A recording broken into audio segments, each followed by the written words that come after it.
Pembatasan sosial berskala besar atau PSBB yang dilakukan serentak di seluruh Indonesia dinilai bisa menekan infeksi virus COVID-19.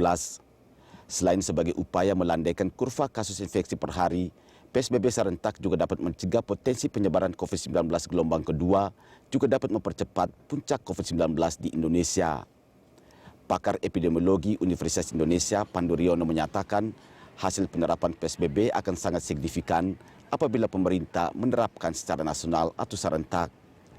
Menurut Pandu, penularan COVID-19 tidak mengenal batas administrasi. PSBB serentak menurut Pandu Riono akan efektif mencegah ruang gerak masyarakat sehingga Indonesia bisa bebas dari infeksi virus corona. Selain itu, dampak penerapan PSBB serentak dijamin akan lebih efektif dibanding melaksanakan PSBB secara parsial. Di antaranya bisa mempercepat pemulihan ekonomi dan menghemat anggaran penanganan pandemi COVID-19. PSBB serentak harus segera dilakukan agar masyarakat dan pemerintah dapat bersama dalam satu komando memaksimalkan pencegahan COVID-19 di Indonesia. Pemerintah pusat dapat menerapkan PSBB serentak dimulai 14 hari pertama dan bisa diperpanjang jika kasus penularan COVID-19 di Indonesia masih tinggi. Tim Liputan Berita 1, Jakarta. Pemirsa, saatnya PSBB serentak, itulah topik Morning Talks kita pagi ini. Dan untuk membahasnya kita telah terhubung dengan pakar epidemiologi Universitas Indonesia, Profesor Pandu Riono. Dan seperti biasa pemirsa, Anda juga bisa berpartisipasi dengan menghubungi kami melalui nomor telepon yang tertera di layar televisi Anda.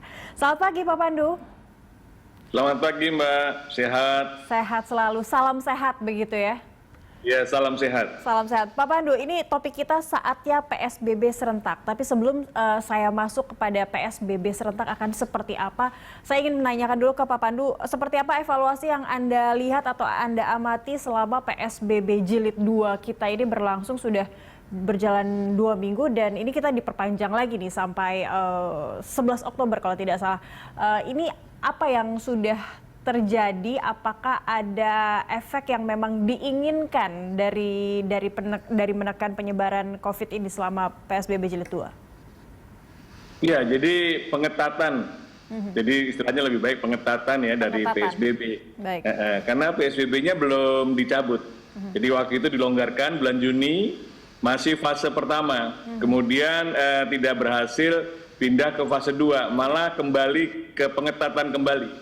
Nah, ini menurut saya pengetatannya walaupun tidak seperti sempurna pada awal, tetapi kita bisa melihat pada penilaian kurva pandemi itu sudah landai sekarang. Jadi sudah landai itu artinya ada dampak dan terjadi peningkatan penduduk yang tinggal di rumah, artinya mengurangi mobilitas penduduk. Ini yang sangat penting karena mobilitas penduduk atau aktivitas yang sangat tinggi tanpa perilaku 3M itu akan meningkatkan penularan yang sangat tinggi. Dan ini yang menurut saya, siapa bilang pengetatan PSBB tidak ada efeknya? Ada efeknya dan sangat signifikan. Artinya ini dengan pengetatan PSBB, kita sebut saja PSBB yang kedua ini, kurva memang sudah terlihat landai dan ini faktornya karena mobilitas yang berkurang, begitu? Itu sudah jelas terjadi. Dan tentunya juga didorong orang untuk yang masih melakukan aktivitas untuk terus meningkatkan perilaku memakai masker, menjaga jarak dan mencuci tangan. Ini juga memberikan bantuan karena pengetatan yang sekarang tidak seperti pada awal dulu di mana semua harus bekerja dari rumah. Sekarang kan masih diizinkan 25% untuk bekerja di kantor. Tapi kalau melihat dengan kurang lebih mungkin seminggu belakangan juga kita mencapai rekor peningkatan jumlah COVID-19 yang terkonfirmasi positif ini, justru kita mencapai angka 4 ribuan. Ini betul kurva kita sudah melandai dan kondisi penyebarannya sebenarnya sudah seperti apa, Pak Pandu, untuk saat ini? Hanya Jakarta yang melandai, secara nasional masih terus meningkat. Jadi ada perbedaan yang cukup tajam, ya kan? Itu kan prestasi nasional yang 4 ribuan. Jadi kalau Jakarta memang melandai. Ini yang menurut saya kenapa kita harus melakukan pembatasan pengetatan lagi dalam pengertian yang tidak hanya Jakarta, tapi Jabodetabek atau lebih dari itu. Oke, itu dia. Kita masuk ke PSBB serentak, inilah saatnya karena Jakarta saja yang awalnya selalu di peringkat 1, sekarang terlihat kurvanya sudah mulai melandai, tapi giliran bergeser begitu ya Pak Pandu ya, ke daerah yang awalnya kita berpikir daerah bisa teratasi karena kita sudah sempat melarang mudik begitu, tapi nyatanya di daerah justru yang berlebihan tidak kalau saya bilang meledak kasusnya atau lebih banyak zona merah di daerah saat ini. Kondisinya seperti apa Pak Pandu? Ya, terutama ketika 2 kali kita mengalami liburan panjang, ya 2 kali weekend itu masyarakat didorong untuk berwisata, terutama ke daerah, ke Bandung, ke Jawa Tengah, ya kan, ke Bali. Nah, begitu Jakarta juga mengalami peningkatan, di semua wilayah mengalami peningkatan. Bali saja meningkat 100% dari sebelum Bali dibuka untuk wisata domestik. Jadi mendorong wisata domestik yang terlalu cepat itu akan mendorong peningkatan penularan. Nah, ini yang perlu difahami bahwa sebenarnya kalau kita melihat sejak awal mobilitas penduduk ini yang tanpa terkendali dan tidak disertai dengan perilaku 3M yang meningkatkan penularan yang cukup dahsyat di seluruh Indonesia. Dan sekarang di seluruh Indonesia itu terjadi peningkatan. Baik, jika Anda melihat di daerah ini justru peningkatannya juga sedang sulit untuk dikendalikan, dengan PSBB serentak, seberapa lama waktu yang dibutuhkan untuk daerah? Iya, kan kita lihat bahwa 9 provinsi itu kan meningkat cukup tajam, sehingga Pak Menteri Luhut diperintahkan untuk ikut mengawasi supaya terjadi percepatan. Nah, ini menurut saya harusnya juga dilakukan pengetatan pada 9 provinsi ini, bukan hanya peningkatan rumah sakit dan sebagainya. Karena berapa lama itu tergantung berapa efektif pengetatannya. Karena seringkali pengetatannya hanya di atas kertas. Kalau pengetatannya cukup efektif, itu kira-kira 2 kali 2 minggu, itu akan terjadi penurunan yang signifikan. Dan kita bisa melepas atau melonggarkannya dalam fase yang bertahap. Sebenarnya kan kita ingin kembali semua kegiatan pulih normal. Tetapi kalau kita setengah-setengah, itu tidak akan pernah terjadi penurunan. Kasus terus meningkat di mana-mana. Apalagi nanti menjelang pilkada, itu luar biasa itu. Kegiatan manusia untuk berkumpul, berkampanye, dan menggalang massa itu akan meningkatkan penularan di seluruh Indonesia yang ada kegiatan pilkada. Oke, nah ini kebetulan Anda menyinggung soal pilkada, artinya ini juga sebenarnya momentum untuk PSBB serentak betul-betul harus dilakukan saat ini di daerah, karena ya kita persiapan untuk menghadapi pilkada yang sudah di depan mata, kemungkinan ada klaster pilkada akan muncul begitu, Pak Pandu. Iya, sebenarnya kan sekarang kan sudah masuk periode kampanye, itu yang menjadi sulit. Seharusnya sebelumnya, kalau kita punya begitu besar agenda nasional, pemerintah harusnya mengantisipasi langkah-langkah apa yang kita harus lakukan supaya kegiatan agenda nasional yang besar ini menjadi lebih aman. Nah, waktu itu kita udah usulkan supaya dilakukanlah pengetatan yang lebih luas, terutama pada daerah-daerah yang akan dilakukan pilkada.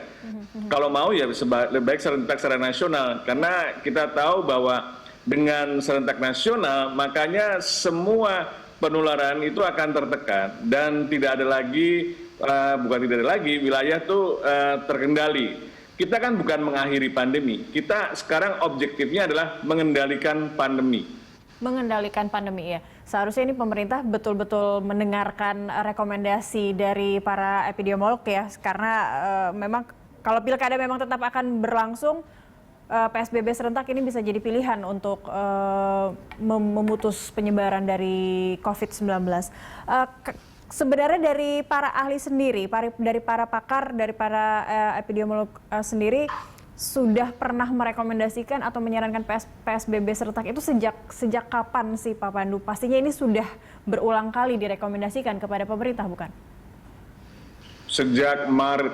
Jadi sejak Maret itu ketika ada PP untuk PSBB dan di mana wilayah yang mau melakukan PSBB harus mengajukan permintaan izin Kementerian Kesehatan, waktu itu saya sudah memberikan saran kenapa harus minta izin kalau memang mau mengetatkan wilayah. Ya. Lakukan saja serentak nasional dan kemudian kita evaluasi bagaimana pelaksanaannya per wilayah. Pengetatannya juga bervariasi antar wilayah.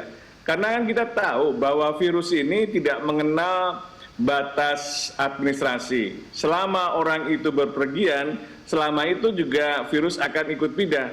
Oke. Virus itu nggak bisa jalan, virus itu tidak bisa terbang. Virus itu hanya mengikuti kemana manusia pergi, kemana manusia berinteraksi. Jadi jalan kunci atau jalan yang paling mudah sebenarnya adalah waktu itu pengetatan dari implementasi PSBB serentak secara nasional. Oke, sebenarnya sesimpel itu ya, di masyarakatnya di rumah saja agar virusnya ini kebingungan juga mencari siapa yang bisa disasar, korban baru, betul. Kalau untuk koordinasi antara pemerintah pusat dan daerah yang harus dilakukan saat PSBB serentak ini memang betul dilakukan, koordinasi seperti apa supaya tidak salah lagi? Dan koordinasinya saya kira kan akan lebih baik. Ini kan mengetes konsep desentralisasi. Jadi desentralisasi adalah di mana wilayah di masing-masing wilayah itu menjadi tanggung jawab pemerintah daerah dengan dibantu oleh pemerintah pusat. Dan pemerintah pusat itu bisa memfasilitasi. Dan beberapa wilayah-wilayah yang memang menjadi satu kesatuan itu bisa bekerja sama. Seperti Jakarta kan satu kesatuannya adalah dengan wilayah Provinsi Banten, Provinsi Jawa Barat, sehingga akan lebih mudah untuk melakukan menekan penularan. Kalau tidak, yang satu wilayah sudah berhasil ditekan, wilayah lainnya belum berhasil. Dengan demikian maka tidak pernah selesai, karena seperti TikTok aja, di sini ada masalah, selesai, kemudian pindah ke masalah lain. Dan karena penduduknya bergerak terus-menerus, sehingga sepertinya usaha kita sia-sia atau tidak ada dampaknya. Sebenarnya kuncinya adalah koordinasi. Baik, jadi seperti paradoks ya, on and on saja, muter-muter di tempat itu saja, betul. Tapi kita tidak menghentikan penyebarannya. Baik, kita akan lanjutkan perbincangan di segmen berikutnya. Pak Pandu, kita akan jeda terlebih dahulu. Pemirsa tetaplah bersama kami di Morning Talk.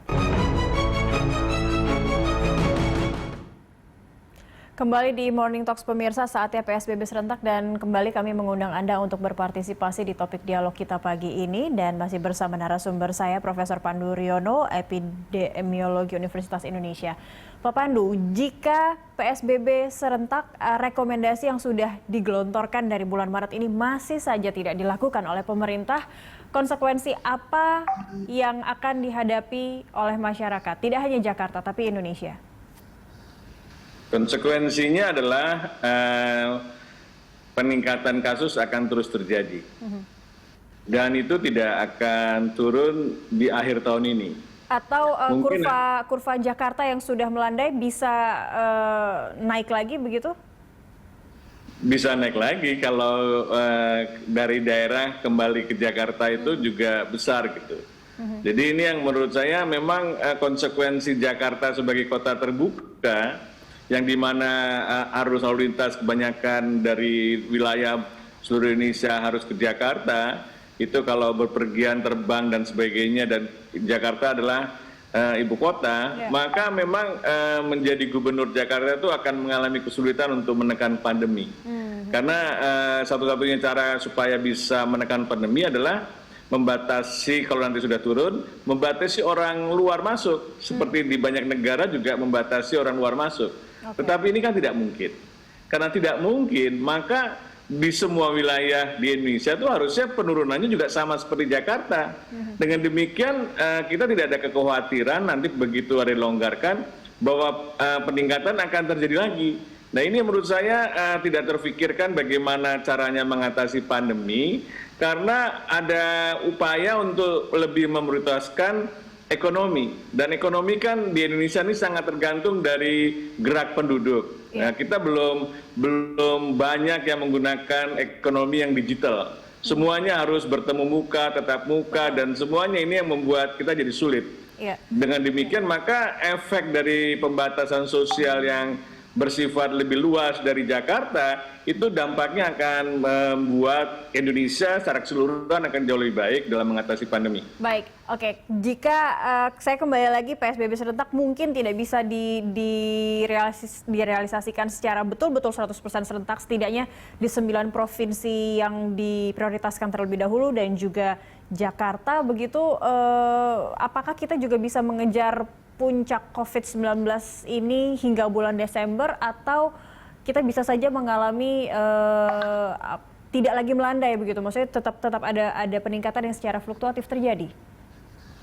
Ya, kan dari 9 provinsi yang meningkat ini kan sebagian besar Pulau Jawa, Pulau Jawa dan Bali. Okay. Nah, kalau Pulau Jawa dan Bali ini kita melakukan pengetatan serempak, gitu kan, itu akan berdampak besar karena penduduk Jawa itu kan sangat banyak, dan kalau kita berhasil saja menekan penularan di Jawa, itu kontribusinya secara nasional besar sekali.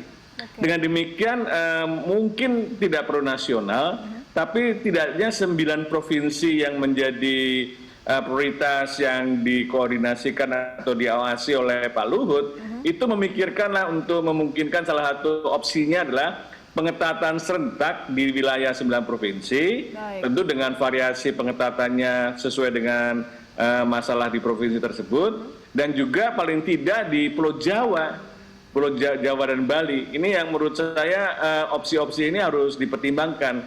Janganlah ini di-ignore atau diabaikan. Kalau kita ingin menekan pandemi, ya, menekan kurva pandemi, sehingga awal tahun depan sudah betul-betul kita mengalami fase yang jauh lebih ringan karena kita bisa mengendalikan pandemi. Oke, baik. Setidaknya 9 provinsi saja dulu yang menjadi prioritas segera melakukan PSBB serentak. Oke, kalau secara teknis dan komprehensifnya, seharusnya PSBB serentak ini dilakukan dengan sistem yang seperti apa sih, Pak Pandu? Ya, paling mudah kan mengurangi gerak aktivitas sosial ekonomi. Nah, ini yang seringkali tidak disetujui. Ya kan, apalagi di 9 provinsi ini provinsi yang sangat aktif ekonominya.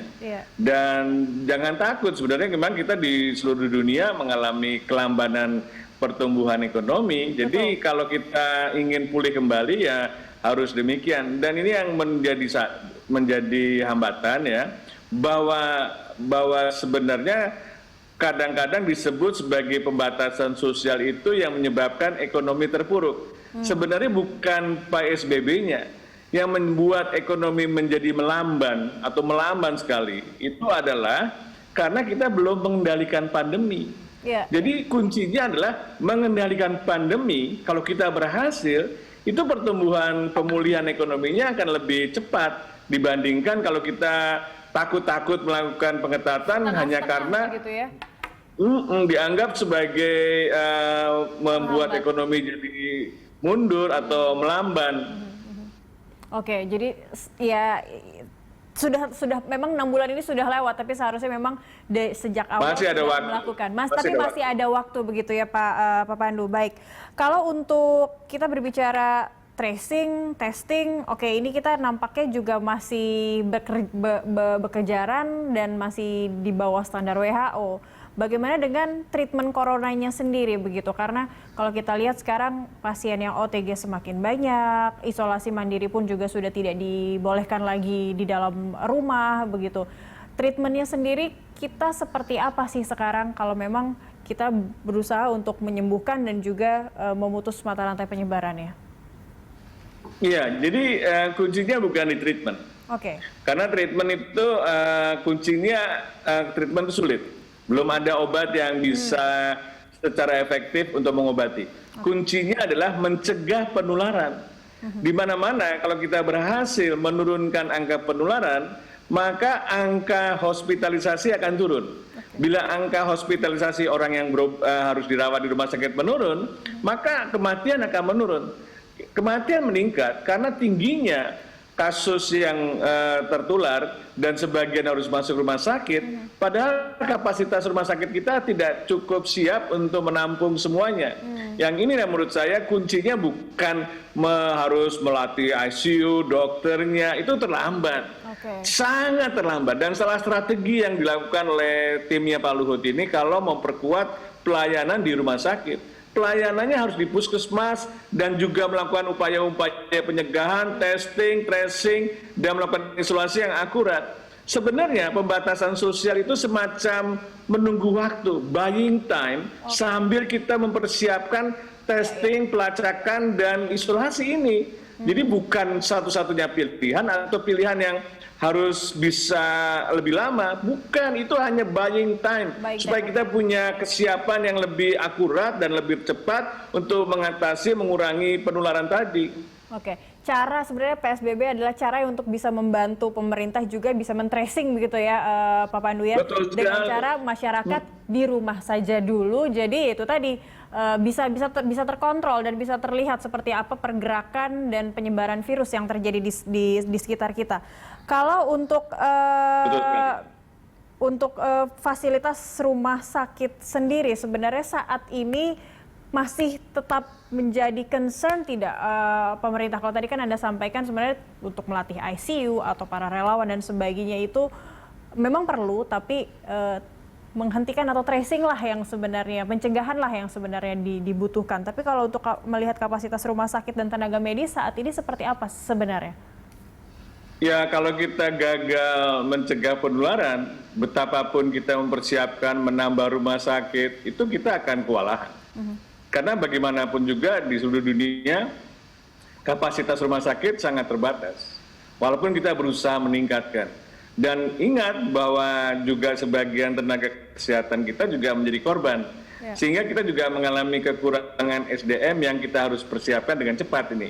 Dan juga pelayanan rumah sakitnya juga jadi harus cepat dikelola baik. Karena kalau tidak, itu kematian akan meningkat. Jadi kuncinya itu di pencegahan. Jadi kuncinya di pencegahan. Makanya kan waktu Jakarta mengulangi kita melakukan simulasi bahwa dalam dua minggu mendatang akan terjadi ICU rumah sakit akan penuh, itu segera dilakukan peningkatan kapasitas rumah sakit dan diusulkan untuk melakukan pengetatan. Sekarang kita sudah melihat bahwa memang penuh, tetapi karena kita berhasil menekan penularan, maka setidaknya masih bisa dikendalikan atau kita bisa tampung sebagian kapasitas rumah sakit yang sudah ditingkatkan. Oke, itu Jakarta karena memang kurvanya juga nampak terlihat sudah melandai. Tapi kalau di 9 provinsi lain atau di wilayah Jawa yang lain, bahkan Sumatera Barat ini menjadi daerah penyumbang 5 terbesar juga untuk peningkatan COVID-19 di Indonesia, begitu? Iya. Nah inilah, jadi karena di daerah apalagi ya, ini kan saya tidak mau mengungkap betapa bahwa sistem pelayanan kesehatan kita belum cukup siap. Jadi apalagi dalam waktu singkat harus dipersiapkan. Dengan demikian satu-satunya pilihan adalah yang kita harus lakukan adalah yang kita sebut sebagai flattening the curve. Kita menekan kasus, melandaikan secepatnya kasus supaya tidak tinggi, sehingga ada sebagian yang masuk rumah sakit kita masih bisa tampung dengan kapasitas yang kita punya sekarang. Baik, tapi itu yang terjadi di daerah tidak sih Pak? Pemahaman untuk flattening the curve yang sebenarnya ini terus sebenarnya sudah sangat well known di awal-awal, begitu di Maret banyak sekali yang menginformasikan bahwa kita harus flattening the curve. Tapi apakah ini sama pengertian dan juga sama tujuan begitu yang terjadi di daerah-daerah selain Jakarta? Kalau Anda melihatnya? Ya, itulah gunanya pemerintah pusat. Jadi kalau pemerintah pusatnya sudah punya objektif yang jelas dan dibuat plan of action yang baik, itu daerah akan mengikuti. Karena daerah kan menunggu bantuan teknis, regulasi yang bisa untuk flattening the curve. Daerah tidak bisa sendiri. Dan disinilah peran pemerintah pusat. Jangan kita lagi melempar, oh ini tanggung jawab daerah. Jangan, ini tanggung jawab kita bersama. Siapapun kita. Pemerintah pusat punya tugas, pemerintah daerah juga punya tugas. Baik. Kita sempat berbincang saat itu terkait pandemi COVID-19 ini bahwa sebenarnya daerah juga masih ragu atau mereka juga cukup tertutup untuk menginformasikan kebutuhan mereka baik terkait vaskes ataupun kebutuhan testing dan tracing di daerah kepada pemerintah pusat. Karena itulah pemerintah pusat nampaknya tidak mendapatkan informasi terkait itu. Ini masih terjadi tidak hingga saat ini Pak Pandu untuk di daerah-daerah sendiri? Ya mungkin dengan adanya terobosan Pak Luhut ya mungkin dari 9 provinsi langsung dipetakan masalahnya kan. Jadi sebenarnya kan kita memetakan masalah, tidak harus nunggu laporan. Dan kita tahu bahwa masalah itu memang ada gitu. Walaupun tidak dilaporkan kita harus tahu lah itu yang harus dibantu. Ya misalnya testing ya kan, kapasitas testing kita tahu lab-lab laboratorium mana yang sudah ada dan belum berfungsi optimal. Nah itu yang harus dibantu. Jakarta, Surabaya saja yang tadinya kewalahan untuk melakukan PCR test, sekarang sudah bisa memberikan layanan PCR test bahkan gratis untuk warga Surabaya. Itu kan suatu prestasi yang luar biasa. Betul. Tapi sebenarnya PCR test apakah ini sebenarnya bisa dilakukan semassal rapid dan juga bisa digratiskan sebenarnya Pak Pandu? Bisa digratiskan dan tidak massal ya. Tapi harus berdasarkan pada orang-orang yang suspek saja. Kalau massal tidak ada gunanya. Jadi tidak ada manfaatnya dalam mengendalikan pandemi. Jadi kalau begitu ada orang sakit atau terkonfirmasi, kemudian kita harus melakukan pelacakan kasus semaksimal mungkin. Ya kalau satu orang sudah positif, harapannya lebih dari 30, kemudian dites ulang lagi pada mereka-mereka yang sudah suspek dan kemudian positif diisolasi. Dengan demikian ini satu kesatuan sebenarnya yang saya sebut sebagai surveillance COVID itu ada 3 komponen yang tidak terpisahkan, testing, pelacakan, dan isolasi. Tujuannya apa? Memutus rantai penularan. Di mana-mana terjadi. Thailand, negara tetangga kita bisa karena mengoptimalkan pelayanan ini. Vietnam juga sama, Korea Selatan juga sama. Sebenarnya kita tinggal meniru apa yang mereka sudah kerjakan, bahwa sudah ada bukti-bukti ilmiah secara teoritis dan bukti-bukti empiris pengalaman dari negara-negara tersebut, dan ini akan membuat kita lebih berhasil. Percaya dirilah bahwa jangan menunggu vaksin. Vaksin itu penyelesaian jangka panjang. Penyelesaian sekarang adalah testing, pelacakan, isolasi, dan komunikasi perilaku untuk 3M. Pakai masker, jaga jarak, dan mencuci tangan. 2 kombinasi itu kita mampu mengendalikan pandemi. Nanti kalau kita mau mengakhiri, dibantu dengan adanya vaksin pada tahun depan. Oke, jadi kalau dikatakan mengejar target atau deadline terhadap vaksin nampaknya kurang bijak begitu ya, karena yang kita butuhkan adalah testing. Itu salah strategi itu. Oke, itu terbilang salah strategi. Meskipun uji klinis sudah dilakukan saat ini, kalau mungkin bisa direkomendasikan lebih baik concern kepada testing, pelacakan, isolasi, dan plus komunikasi perilaku terhadap publik begitu ya Pak Pandu ya. Betul, karena vaksin bisa memberikan dampak. Kita harus memberikan vaksin pada 70% lebih penduduk Indonesia. Butuh waktu, mungkin 3-4 tahun. Nah selama itu kita tetap harus menggunakan prinsip tadi, testing, pelacakan kasus, isolasi, dan 3M untuk mengendalikan, menekan penularan. Nanti kalau kita mau supresi dengan vaksinasi dalam jangka panjang. Oke, baik. Dan kalau untuk Anda melihat evaluasi terhadap PSBB yang sekarang lebih menekankan juga kepada penegakan dan sanksi-sanksi, di saat PSBB serentak ini harus tetap dijalankan. Itu sudah tepat. Bagaimana menurut Anda? Ya, tapi bukan satu-satunya cara itu. Yang paling efektif adalah memberikan edukasi. Jadi kalau ada sanksi, sanksinya sanksi edukasi, suruh ikut kelas 3M gitu. Kalau nggak lulus, suruh ikut lagi. Terus sampai mereka paham kenapa pakai masker. Karena sebagian penduduk dari berdasarkan survei-survei di beberapa kota seperti di Jakarta, Surabaya, Bandung, dan kota-kota lain menunjukkan sebagian besar ada mispersepsi atau persepsi yang keliru, bahwa mereka tidak merasa berisiko terinfeksi, dan kalau merasa berisiko tidak perlu pakai masker karena merasa sehat dan tidak bergejala. Padahal orang yang merasa sehat dan tidak bergejala, tapi kalau terinfeksi, dia mampu menularkan pada orang lain, termasuk pada keluarganya, termasuk pada teman-temannya. Baik, baik. Itu yang edukasi. Kalau belum dapat sertifikat, paham soal COVID, sanksinya masih terus diperpanjang, begitu ya Pak? Iya, sampai Baik. terus, sampai harus ini. Baik, terakhir Pak Pandu, seberapa optimis Anda terkait PSBB, rekomendasi PSBB serentak ini bisa dilakukan kali ini? Ya, saya kan hanya menyampaikan. Dan saya mempertanggungjawabkan saran-saran ini bahwa ini akan memberikan efektivitas yang cukup baik dalam mengendalikan pandemi. Saya sangat prihatin sekali di antara negara-negara tetangga kita di ASEAN, Indonesia tergolong yang belum berhasil. Dan apalagi jumlah penduduk kita besar. Dan penduduk Indonesia mengalami kesulitan, mau ke Malaysia nggak boleh, atau mendapat kesulitan, ke Singapura nggak boleh, kemana-mana nggak boleh. Bagaimana kita bisa memulihkan ekonomi kalau kita tidak bisa bekerja sama dengan negara-negara lain. Nah ini menjadi penting. Atau negara lain ingin berwisata ke Indonesia juga di tahun depan mungkin juga masih takut karena kita belum bisa mengendalikan pandemi dengan baik.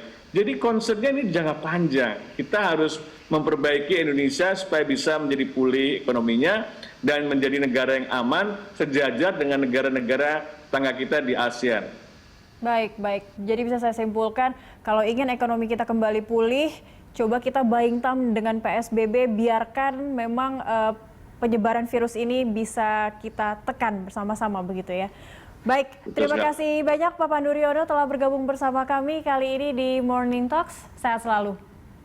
Ya, salam sehat. Ya, pemirsa, Good Morning Jakarta masih akan kami lanjutkan usai jeda. Tetaplah bersama kami.